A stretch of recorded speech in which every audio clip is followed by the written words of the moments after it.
ChatGPT, we're under attack from the front left and front right. Respond accordingly.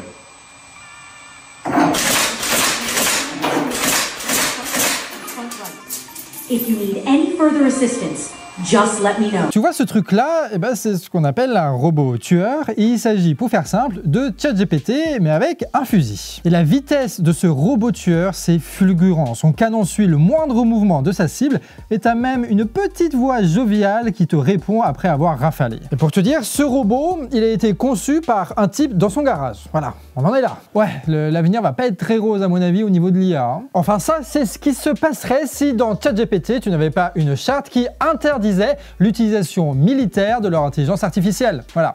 En tout cas, c'était le cas jusqu'à janvier. Et depuis janvier, ils se sont dit, bah non, l'utilisation militaire, on est pour, ça va être trop bien. Et c'est pareil pour les autres, hein. Google, c'est la même chose. Avant, ils disaient non, on va pas faire pour l'armée. Maintenant, ils disent on va faire pour l'armée. D'ailleurs, Google et Microsoft, ils avaient travaillé ensemble avec l'État israélien pour développer des IA tueuses, voilà, par rapport à la guerre en Palestine, enfin au massacre à Gaza plus exactement. Et donc là, on voit que les plus grandes entreprises d'intelligence artificielle du monde sont en train de s'associer avec le plus grand complexe militaro-industriel du monde pour faire des armes de guerre. Voilà. Voilà. Et donc là, on se dit, il y a un gros enjeu. Et c'est ce qui s'est dit Nico aussi, qui a écrit cette vidéo. Il s'est dit que là, il faut absolument qu'on parle des intelligences artificielles. Donc il a commencé à mettre son bec dans cette affaire. Et du coup, eh ben, on va parler de ça dans cette vidéo. D'ailleurs, on vous en reparlera à la fin. Mais en ce moment, au Canard Réfractaire, on est en plein financement participatif. Parce que l'objectif, c'est qu'on puisse continuer notre travail en toute indépendance de l'État, des industriels, des milliardaires. Donc si tu veux soutenir ce média de révolte, tu peux le faire grâce au lien que tu trouveras en description. Bon, évidemment, les patrons de la tech, là, de l'intelligence artificielle, ils préparent un petit peu leur truc, tu vois, ils vont pas dire oh on va juste travailler avec le Pentagone, ils se disent on va faire ça bien. Donc ils ont créé un consortium, c'est en fait le bon mot pour dire un cartel, une entente entre eux. Et le but de ce cartel, c'est de répondre collectivement aux appels d'offres du Pentagone pour se partager les commandes et les profits. Ce groupe, il a été créé en Soum Soum le 6 décembre 2024 par plusieurs leaders de l'IA états-unienne, dont Anduril, OpenAI et SpaceX. Bon, OpenIA, on connaît, hein, c'est ChatGPT. SpaceX, on connaît, il y a le X dedans, donc ça veut dire que c'est Elon Musk avec les fusées et tout ça. Sauf que Anduril, c'est quoi à part une référence aussi en Zano, c'est ça, non? Et oui, en plus d'être une référence à Aragorn, eh ben, c'est aussi une entreprise de la tech qui est plus discrète que les autres,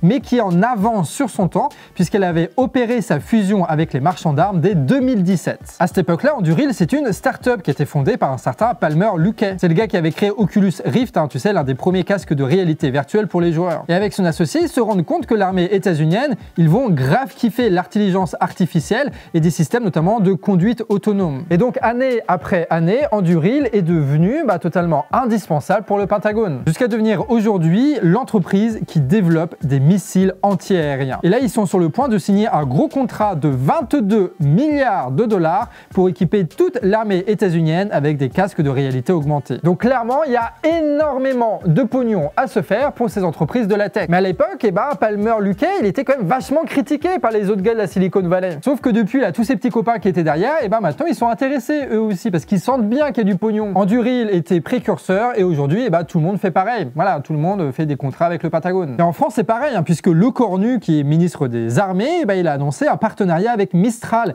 qui est le ChatGPT français. Mais de toute façon, en mars 2024, le ministère des Armées, ils avaient déjà bien préparé le terrain en créant une agence ministérielle pour l'intelligence artificielle de défense. Une agence gouvernementale qui a commencé à partir de zéro en 2024 et qui comptera 300 personnes d'ici l'été. Donc là, on est en train de développer des armes de meurtre massives et de les donner aux industriels et aux armées qui préparent la guerre mondiale. Tout ça grâce à l'intelligence artificielle. Voilà, on ne sait pas trop ce que c'est et comment est-ce que ça va être contrôlé à l'avenir.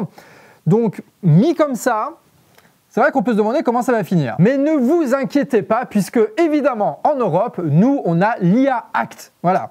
Un gros tas de papier, ça va nous protéger. L'IA Act, c'est un texte régulateur qui est arrivé début février et ça va rentrer en vigueur par volets successifs et chacun de ces volets pourra être contesté. Donc là, on voit venir le lobby de la tech qui vont faire des grosses courses contre la montre pour repousser une à une ces réglementations. Mais en attendant, les premiers volets sont entrés en vigueur et ils interdisent l'utilisation de l'intelligence artificielle pour créer des logiciels de notation sociale comme en Chine. On a aussi l'interdiction de la police préventive individuelle comme c'est dans le film Minority Report. Et enfin, on a l'interdiction de la reconnaissance des émotions qui déterminerait les intentions à partir du langage corporel. Attends, mais là, on vient que de citer des trucs dystopiques, hein, qu'on soit d'accord. Ça veut dire que tu as des entreprises et des États qui seraient prêts à faire ce genre de conneries, tu vois.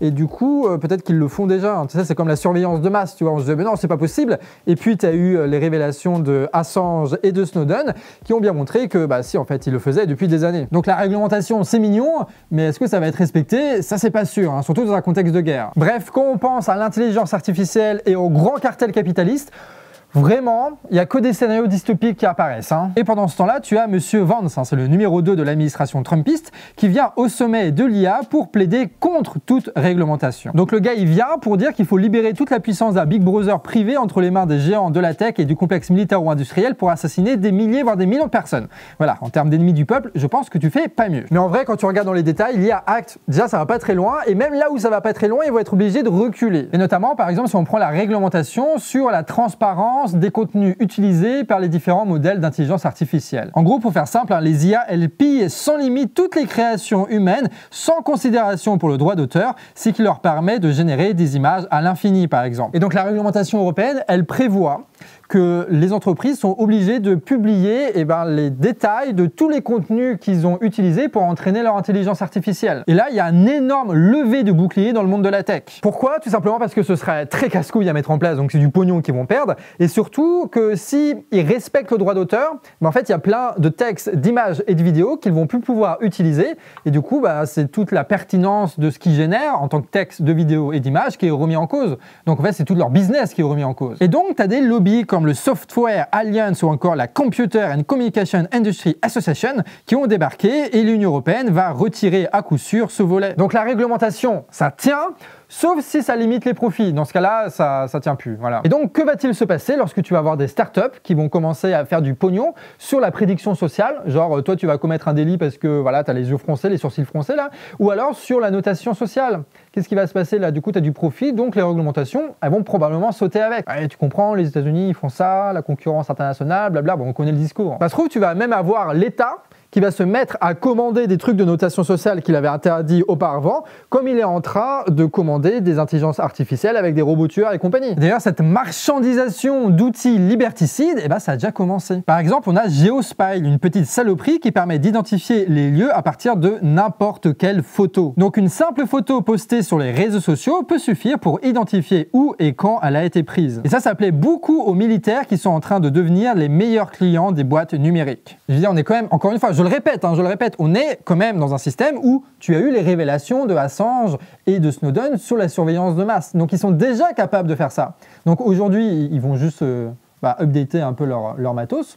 Ils vont pouvoir faire ce genre de saloperie, quoi. Enfin, je veux dire, s'il n'y a pas de réglementation et de contestation, c'est ce qui va se passer si c'est pas déjà le cas. Sachant que des technologies du genre, t'en as plein, vraiment. Résultat, le marché de la sécurité et de l'armement, ça va devenir un marché extrêmement lucratif pour toutes les industries de la tech qui vont alors se plonger là-dedans avec des investissements massifs. Bref, ces technologies dans les mains de capitalistes, ça n'a qu'une question de temps avant que ça devienne un truc de contrôle social permanent avec des privations énormes de liberté et un renforcement encore et encore de l'État et des grandes entreprises dans le contrôle de la population. Résultat, on a une fusion économique entre le monde de la sécurité, de la tech et de l'armement, tout ça au service d'États et d'économies capitalistes qui vont...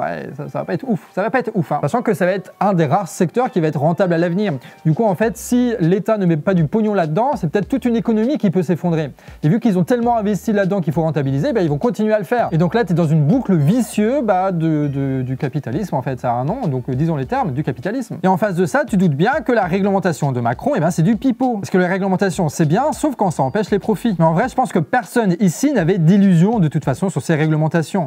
Oui, depuis quand on fait confiance à Macron pour réglementer quoi que ce soit? Et la question, elle est même plus large, quoi. Depuis quand on fait confiance à l'Union européenne pour nous protéger des industriels? La même Union européenne qui a couvert pendant 30 ans les industriels de la pêche, qui nous empoisonnait avec le thon au mercure. La même Union européenne qui a organisé avec les industriels les délocalisations massives. Ces types-là, ce sont pas des gens qui vont s'opposer aux industriels, ce n'est pas une force sociale qui vont nous protéger, pas du tout. Ce sont des gens qui sont littéralement assis à la même table que les industriels et qui vont organiser pour les industriels une politique qui leur est favorable. Mais malgré ça, tu as quand même un discours comme quoi on devrait se ranger derrière les industriels français pour développer vite une intelligence artificielle qui soit régulée et pas dépendre des États-Unis et compagnie. On a donc un argument qui invoque la compétition géopolitique pour justifier cette fuite en avant. Et en vrai, il y a un peu de vérité dans ce qui est dit là. C'est que en fait, l'intelligence artificielle, elle va contaminer tous les pans de la production. Et notamment, par exemple, les pans administratifs administratif, mais aussi industriel. Donc l'État ne veut pas donner aux États-Unis l'opportunité de bloquer l'administration française et l'industrie française parce qu'ils n'auraient pas développé leur ChatGPT à eux. Et s'ils peuvent par contre implémenter leur IA ailleurs pour contrôler l'économie ailleurs, ils s'en priveraient pas évidemment. Hein. Et puis de toute façon, il y a une course au profit et qu'aujourd'hui, il y a une grande crise parce qu'à part les bagnoles électriques et l'intelligence artificielle, il n'y a plus grand-chose qui concrètement rapporte du profit. Du coup, ils se disent aux États-Unis, ils se font du profit, en Chine, ils se font du profit, il faut aussi créer des profits en France. Et du coup, l'intelligence artificielle et les voitures électriques, ce qui explique d'ailleurs toute la politique de Macron. Sauf que, spoiler, ces entreprises françaises, elles vont perdre cette course-là, évidemment. Je veux dire, ils ont beaucoup trop d'avance aux États-Unis et en Chine pour faire quoi que ce soit. Alors, on parle d'industriels français ou d'entreprises françaises, en réalité, les actions elles sont dispatchées un petit peu partout dans le monde. Donc il n'y a plus vraiment aujourd'hui, dans ce stade de développement capitaliste, des entreprises qui seraient françaises. Mais disons que celle-ci, elle est implémentée en France, qu'elle va avoir un marché réservé en France et qu'elle est soutenue par l'État français. Mais au fond, ils s'en fichent, nos start-upers de la French Tech. Leur but, ça n'a jamais été de gagner cette course. Leur seul et unique but, c'est de prendre une part de l'énorme gâteau de l'intelligence artificielle pour rejoindre les petits seigneurs de la tech avant que la porte ne se ferme. Et si pour ça, il faut brader nos libertés et construire des armes de guerre, et ils le feront. Voilà, ils l'ont toujours fait ce choix-là et ils le referont encore. Concrètement, les groupes comme Mistral, ils vont pousser de toute leur force pour imposer l'IA dans tous les pans de la société française. Et c'est déjà le cas dans les services publics. Tu as l'intelligence artificielle qui intervient dans les impôts, dans les aides sociales, dans l'orientation scolaire ou dans l'octroi de places de crèche. Le but, c'est d'ouvrir un énorme marché qui va fatalement être partagé par les multinationales chinoises et états-uniennes qui sont en avance et donc la meilleure position pour occuper le terrain. Mistral, ils savent qu'ils ne vont pas avoir tout le gâteau, mais ils savent que puisqu'ils sont domiciliés en France, l'État français peut leur réserver une grosse part du gâteau et c'est pour ça qu'ils investissent des milliards là-dedans. Mais Mistral, ils tournent ça sur une espèce d'enjeu de souveraineté, voilà, parce que c'est le discours le plus approprié pour accumuler énormément de réglementations qui seraient à leur avantage et énormément de subventions. Mais en réalité, même si Mistral, ils arrivent à s'imposer partout, tout ça face à ChatGPT, en fait, on sera dépendant d'industriels privés dont le but est de faire un maximum de profit. Alors certes, domicilié en France, mais c'est quand même la même merde. Pour ça, la souveraineté avec des entreprises privées, ça n'existe pas vraiment. Tu vois, il y a quand même une différence entre la nationalité des différentes entreprises, mais c'est quand même d'autres gens qui contrôlent, c'est pas nous. Tu vois, la souveraineté, c'est un synonyme de démocratie normalement. C'est nous qui décidons de ce qu'on veut faire. Et là, c'est pas nous qui décidons, c'est Mistral qui va décider. Parce que du coup, le meilleur moyen de ne pas dépendre de l'IA, ce serait d'arrêter de mettre de l'IA partout. Mais bon, encore une fois, pour une recherche de profit, ils n'ont pas le choix que de faire ça. En fait, l'IA gérée par les très riches et les très puissants, ça nous met dans la même situation. Tu sais que ces films de science-fiction, quand tu vois que les persos courent à la catastrophe parce que personne ne voit le tableau général. Alors que le constat, il est super simple. Déléguer à des IA des tâches aussi importantes que la santé, l'éducation, les armes et le contrôle social, ça va accélérer radicalement notre plongée dans la servitude en renforçant le pouvoir de eux, c'est-à-dire les dirigeants, ceux qui possèdent tout déjà aujourd'hui. Cette servitude, elle est possible grâce à 3 choses. 1. Des armes et des outils de surveillance de masse. 2. Le fait que ces merdes soient des marchandises, donc qui doivent être vendues et profitables pour des entreprises privées. 3. Que l'État est là pour coordonner cette production et passer commande. Et c'est pour ça que le duel Union européenne versus Trump, c'est un duel perdant dans tous les cas pour le peuple.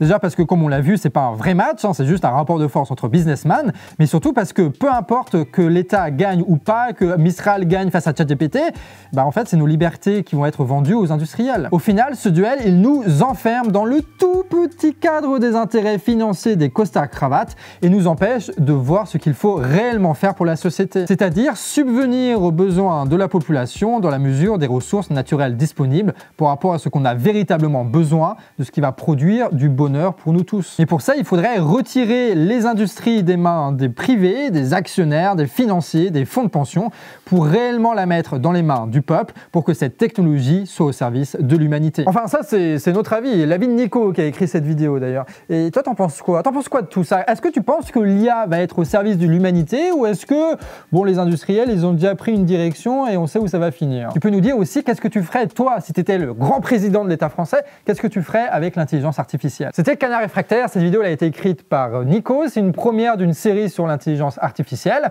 et ça a été monté par Moron. Tu as Nina qui a fait la miniature, Betsy qui a trouvé le titre, Camille qui a produit tout ça. Bref, toute une équipe pour être au service de vous et de l'actualité et de l'analyse. Donc n'hésitez pas à nous soutenir via le lien en description pour la cagnotte. Parce que quand on ne dépend pas d'industriels, on dépend du peuple. Et du coup, on dépend de cagnotte. Voilà. Donc à un moment, il faut faire un choix. Soit tu es au service des multinationales, soit il faut lancer une page Tipeee. Et c'est ce qu'on a fait. Sur ce, Amis Réfractaires, des bisous et à la prochaine.